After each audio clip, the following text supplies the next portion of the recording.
Max Verstappen wins the French Grand Prix.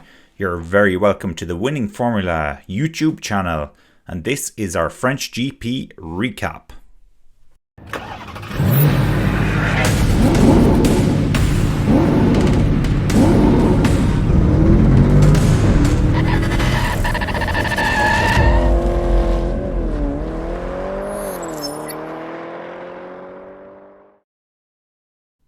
Thanks for joining us, and don't forget to hit the like button, subscribe, or even the bell if you feel so inclined, and get notified about the new videos that appear on this channel. We very much appreciate your support. We're a brand new YouTube channel, and we're doing it for the love of racing, mostly Formula 1 and Formula E. And we're now reviewing the French Grand Prix, which finished just a short while ago, and it was actually a fantastic race. So we had on-track racing, but we also had the off-track strategic elements that came into play there as well. And it was Max Verstappen who won the race in the end. Great result for Max Verstappen. He didn't do it the easy way, that's for sure. We had Lewis Hamilton in second place, and Perez managed to come home in third place ahead of Bottas in fourth place. So plenty to talk about there. And even before we get into the race, looking at the starting grid, we had, of course, Max Verstappen getting pole position for the race. So once again, he had a strong qualifying. This time, in hindsight, I suppose, we didn't have any crashes that stopped everyone doing the final lap. It would have actually worked out really well for Max if that did happen at this race, because he put in a really strong first qualifying lap, and actually he had to put in an even stronger second one because Hamilton would have actually beaten his original qualifying lap. So qualifying in itself was interesting, which is usually a bad sign for the race, because if qualifying is interesting, the race is usually a damp squib. But thankfully that didn't hold true this weekend. All right, so let's have a look at how the grid lined up before this race even got started. So we had Verstappen on first, as I said, Hamilton then in second place, Bottas qualified in a very respectable third place, Perez qualified in fourth. And so these are the main championship contenders here. This is exactly what we want to see. So they're qualified in the top four. Then Sainz, very good for Ferrari, out qualifying his teammate. He comes in fifth. Gasly was sixth. Leclerc was in seventh. Norris qualifies eighth. Alonso qualifies ninth, and Ricciardo qualified in 10th. Schumacher qualified in 15th, as you can see, so he made it out of Q1 of qualifying, but he did actually crash on one of his final laps, so he was no longer able to take any further part in the qualifying. I don't think he probably would have done much better than 15th. Whether or not he could have taken the battle to Russell for 14th, hard to tell. Probably not. Russell, he has the Mercedes engine, and he seems like a very fast driver. So that's what's happening there. All right, let's move on from there. And the race that just was. So, as you can see at the bottom of the screen, and written in several different places actually on our display right now, Verstappen won the race. Hamilton was in second place, and Perez was in third place. In fourth place was Valtteri Bottas. So actually a small mix-up there from the original qualifying grid, because of course Bottas qualified in third and Perez in fourth. They've mixed it up a little bit. Norris came home in fifth place, Ricciardo in sixth, Gasly in seventh, Alonso in eighth place.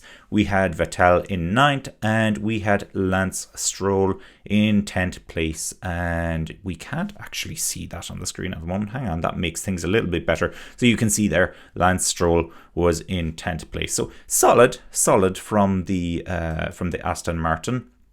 So here's what the total final finishing positions look like. All drivers finished the race, which is nice for a change. Once again, it speaks so much to the reliability of Formula 1 cars. Think back to the 90s and even the early 90s and the amount of cars that were finishing races. Monaco 96, 3 cars finished that race. I know there was a little bit of crashing going on there as well, apart from reliability, but we've come so far, and to think that these cars use a maximum of 3 engines a season now, this is incredible. So really good. Anyway, I'm getting away from the point. That's another story for another day.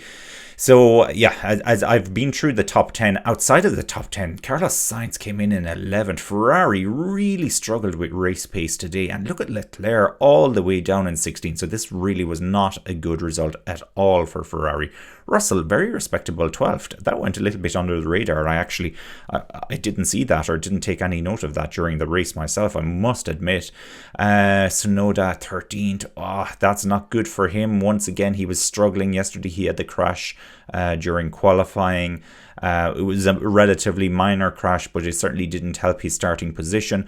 Ocon finished in 14th place, Alonso in 8th. So Alonso is starting now over the last couple of races. He's starting to get the upper hand on Ocon. And we were all very surprised, of course, that Ocon was getting one over on Alonso, but Alonso seems to be settling into the car now. So that's bad news for Ocon. On the bright side, at least he has nailed down his contract for the next number of seasons. So, it worked really well in that regard. Giovinazzi 15th, Leclerc 16th, as I said. Raikkonen is in 17th. We have Latifi in 18th place. Schumacher was in 19th, and Mazepin was in 20th. Nothing remarkable about the end of the field there. Interestingly, driver of the day was also Max Verstappen. I don't think you can begrudge him of that. Can I do this? Let's come back for a second. Yeah, come back for a second. Look at the number of pit stops. Max Verstappen had 2 pit stops and won the race. The only other person to take 2 pit stops was Charles Leclerc, and look where he finished. So, yeah, Max Verstappen, he was the driver of the day, and he didn't have it easy. He had a lot of work to do. He had to chase down Hamilton and pass him, and we'll get to that. So you can see here that this is the finishing positions, or our winning formula, top 3, of course, Verstappen, Hamilton and Perez. So let's get into what actually happened during the race. So we've been through the starting grid. Just have my notes here in front of me. Wow, I can't read my own writing. Okay, well, that's new. Rain was actually expected halfway through this race. It didn't happen. I tuned in very briefly for the Formula 3 this morning and saw that it was a wet race, so thought this might have an impact on the Formula 1 race. That didn't happen, obviously. And actually, there was so much happening with the strategy and the different pit stops and the on-track racing that actually rain would have probably ruined this race to an extent, or maybe it just would have made it even more exciting. Who knows? Anyway, we can't tell now. It doesn't matter. It's in the past. It didn't happen. We had a dry race, which was fantastic, and it looked like it was very hot out there as well. I think anywhere between 30 and 35 degrees Celsius at that part of France today.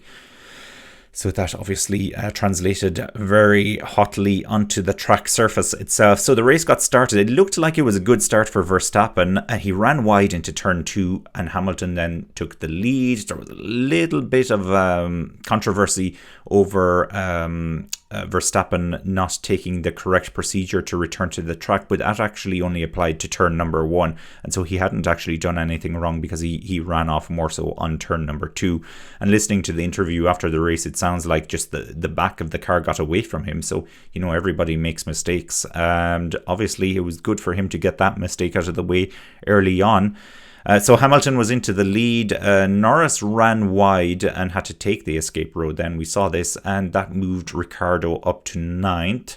Then there wasn't too much happening. So by lap 10, Hamilton had about a 1.8 second lead over Verstappen. Verstappen himself had 1.3 seconds on Bottas, and Bottas had about 4.5 seconds over Perez, who subsequently was 9.5 seconds ahead of the next place car. So it was really just a battle between Red Bull and Mercedes at this point in the race, and actually for the entire race they weren't challenged by anybody else. Front graining, it sounded like, was becoming a concern. We were hearing this on the team radio several times coming through from both Mercedes and from Red Bull. Not as much from Red Bull, but both Mercedes drivers were very vocal on this. Ricciardo overtook Alonso, and then Norris overtook Alonso. This was in around lap 11. So there was a lot of action coming from the McLarens, as you can hear already as I'm going through this recap. So McLaren had a very good race today, I think.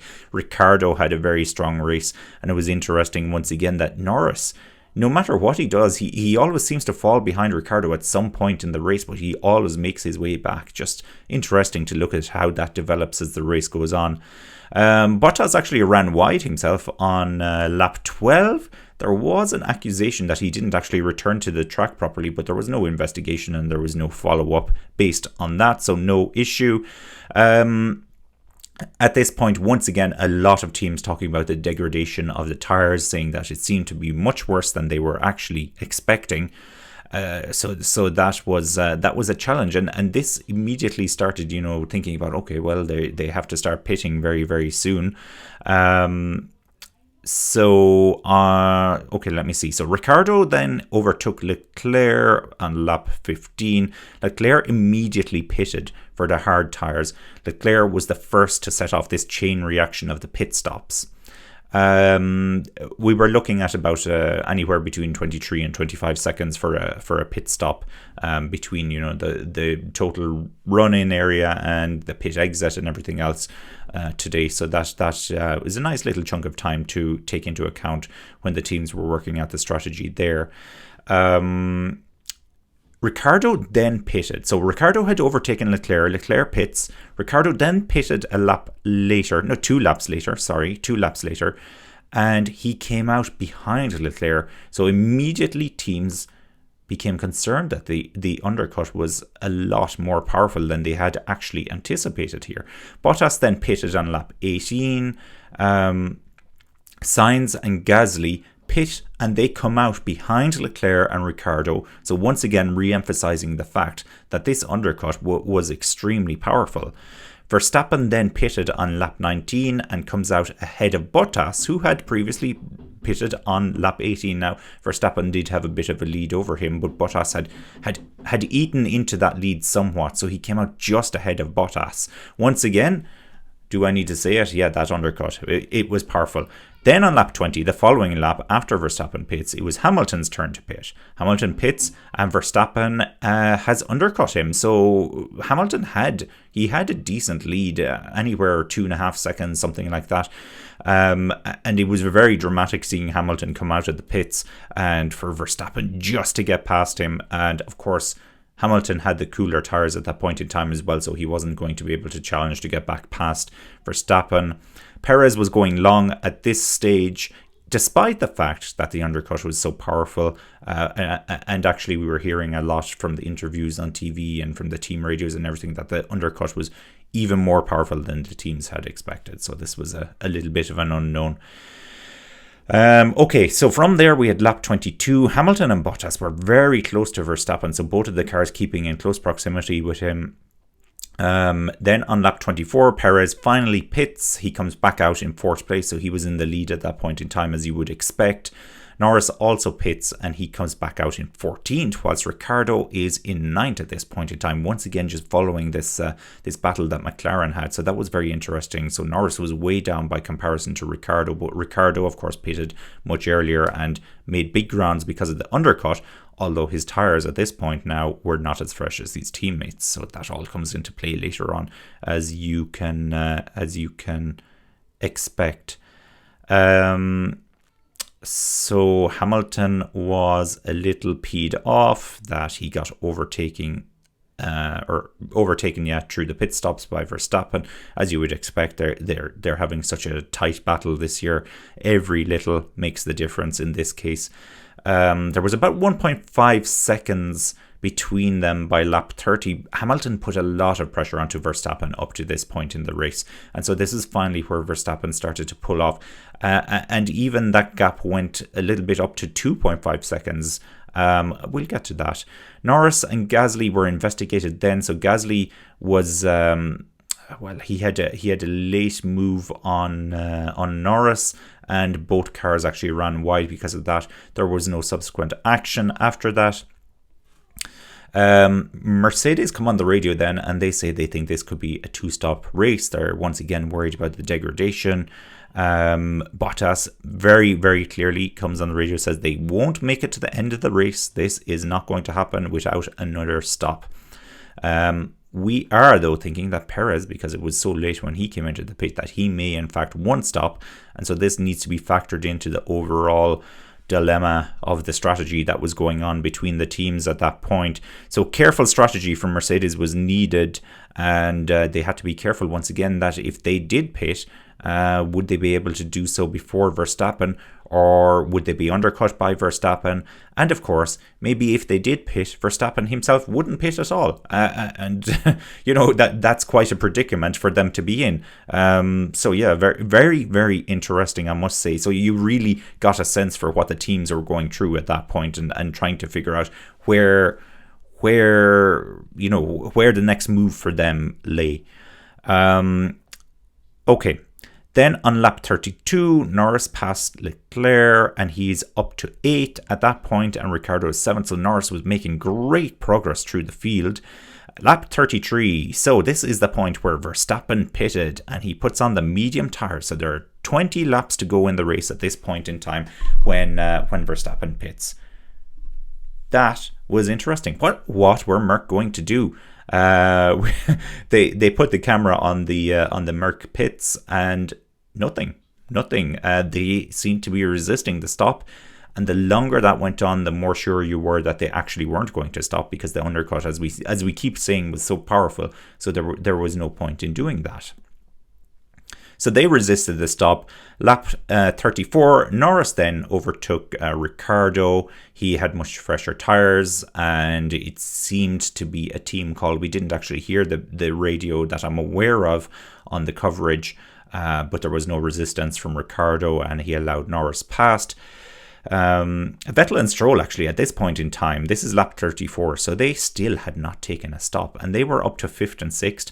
Norris then overtook Stroll for 5th place, and actually the Aston Martins did pit a little bit after that.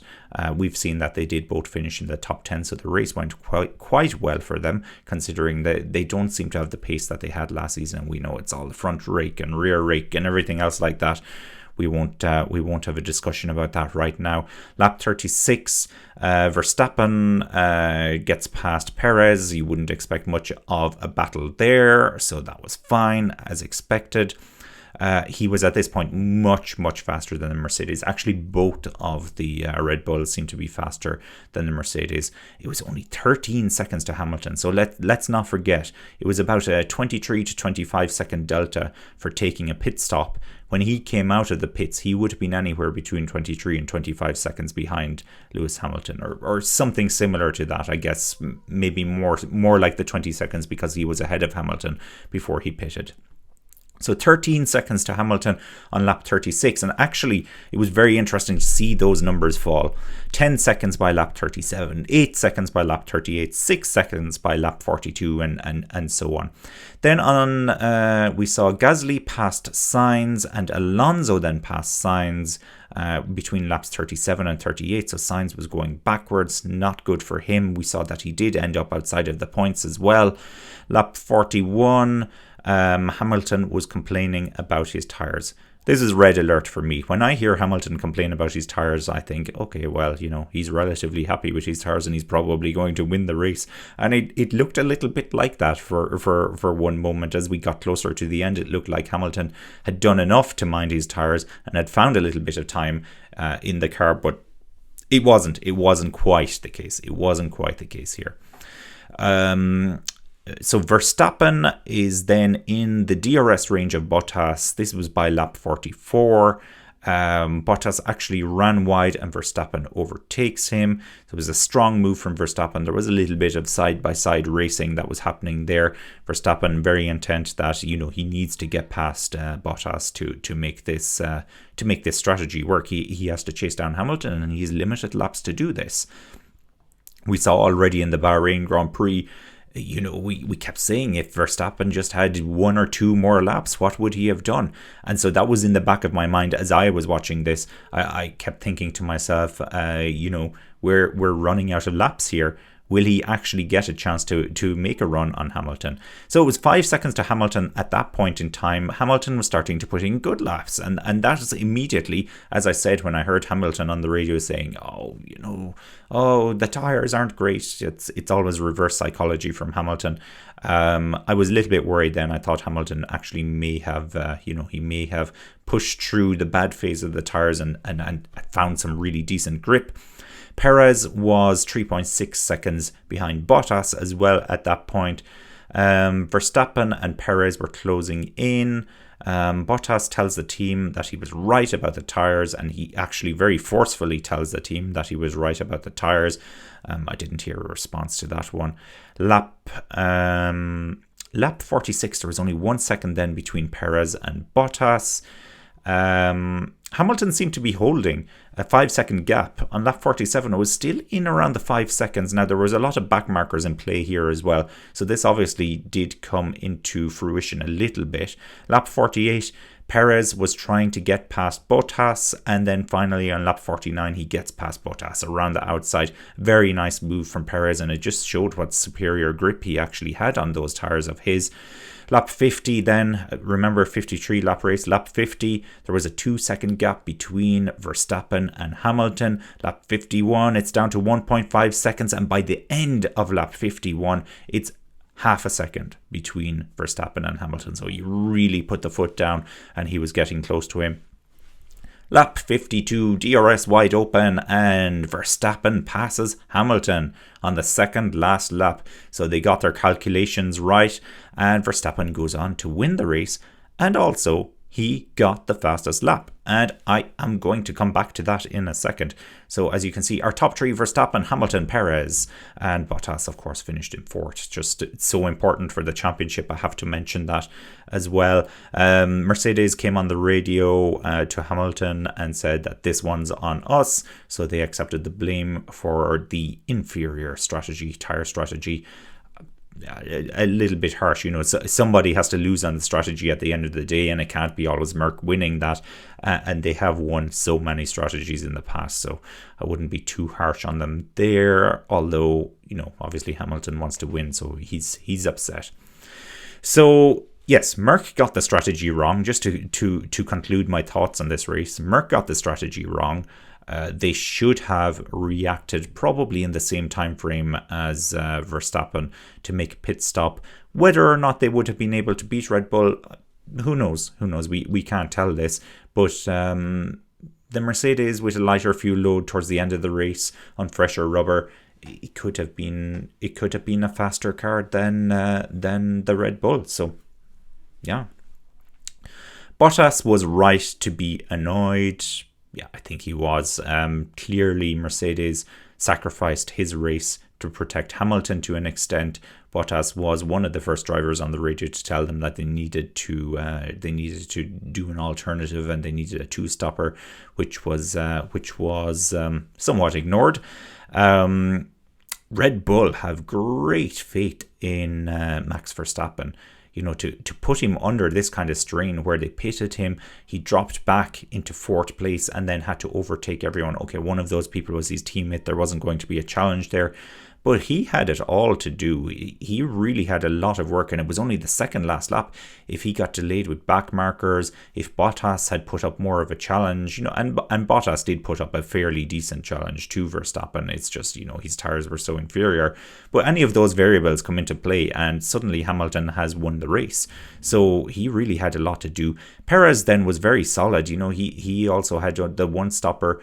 Despite the fact he pitted so late, he made the one stop work, and he propelled himself up into third place. So very, very strong performance again from Perez. And obviously, if Verstappen and Hamilton had gone out of the race again, or gone out of contention again, Perez would have won. Just like Azerbaijan. Well, just like, but not like. But you get what I'm saying. Why did Bottas not pit for the fastest pit stop? What? Let's get that right. Why did he not pit for tyres so that he could go for the fastest lap of the race and take that away from Verstappen? Verstappen had that fastest lap for quite some time during the race. This was a weird one. Why he didn't do this? But he didn't. Did they think there were going to be some kind of issues for the top 3 runners and he needs to be in relatively close proximity to them? I don't know. Did Mercedes not care? Seems unlikely. So that for me was a very, very strange one. And finally, just to mention that we had, of course, the very strong race there from McLaren. McLaren, once again, very impressive at this race. And we were starting to wonder about them a little bit after one of the previous races. Driver of the day, Verstappen. So yes, just re-emphasizing there that we had, of course, the McLarens coming in 5th and 6th. So best of the rest, really, behind McLaren and Red Bull. Behind Mercedes and Red Bull, McLaren were the best of the rest. Very strong performance from them. And look at Gasly. Gasly is so consistently in the points these days as well. He's doing very, very well. And Alonso also did well. And then, stubborn from the Aston Martins to be in 9th and 10th. So overall, that's it. That's the recap. It was a great race. I really enjoyed that. More so than I thought I would. The first 10 laps went by and I thought this could be a bit of a procession. It didn't turn out to be that way in the end. It was really intriguing. There was a great pit strategy ongoing, and then the overtaking had to take place on the track. Verstappen had it set up in such a way he needed to overtake his competitors if he was going to win. He was faster due to his pit stops, but he still had a lot of work to do. So great race. Verstappen deserves driver of the day, in my opinion. And that's everything for now, I think. So thank you very much for joining us. As I keep saying, don't forget to subscribe to the channel. Hit the like button as well for this video. Please, please, please support us. And if you really want to be notified of new videos as well, you can hit the bell. Thanks for joining, as I said, and we'll see you again really, really soon.